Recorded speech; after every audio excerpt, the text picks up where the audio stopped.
outsource.net. Hello everyone, welcome to the channel.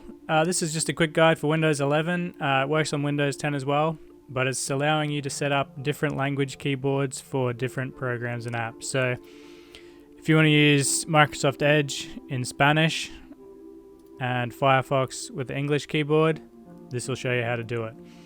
You can do this for pretty much any program, so it's not just limited to browsers. So to do this, open the Start menu, go to Settings, go to Time and Language, go to Typing, then Advanced Keyboard Settings in the center, then enable this option here. Let me use a different input method for each app window. So once you enable this, you'll be able to switch keyboards. So if you open Edge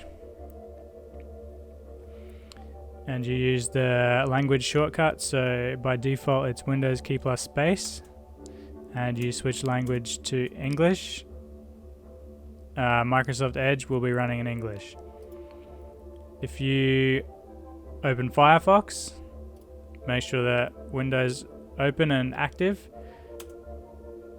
change to Spanish, the keyboard inputs will change to Spanish for Firefox. Now you can just switch between them, so you jump back to Edge, you'll get English, jump back to Firefox, you'll get Spanish.